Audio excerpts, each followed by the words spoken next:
The God question I left you with in my last video is a difficult one to deconstruct with a human mind. This is a natural thing. I already knew you would not necessarily feel confident in whatever answer you came up with, if you came up with one at all.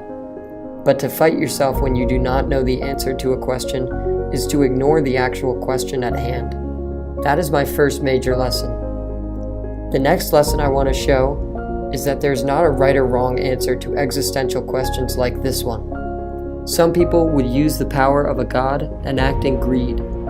Some people would take the power of a god and only use it to help others. But both of these answers are entirely valid and natural. The truth is, most people are naturally greedy. This is not only an instinct, but it is taught. Either way, if results of any kind are expected, a doing of some kind must take place. This is why it is important not to expect things from other people. Allow me to make a physical analogy.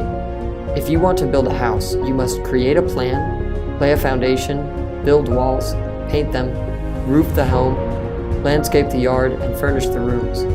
This is obvious, but most people do not know how to build a house. In comparison, let's say you want to live in a forest. The good news is the forest needs no plan whatsoever. It already exists in complete harmony with itself. No need for a construction of any kind, really. So what does this actually mean?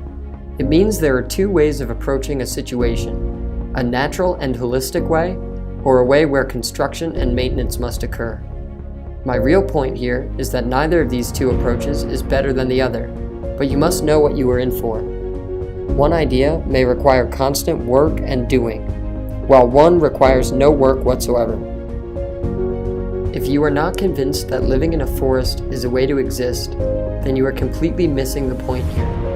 My point being that to understand what you are getting into makes the planning part much simpler. This question must be approached with balance, as humans will naturally want to build a shelter no matter where we exist. There is no one on earth who does not attempt this. The real answer to whether or not a God exists must be answered by examining the life of people. It is quite obvious to me that the lives of most people are filled with misery, struggles, and hope, even in the most religious places in the world. So what is really going on here? Is God holding out on us? Or is He playing games with us? Or have we simply not found Him yet? The answer is simple. People only want God because they want something from Him.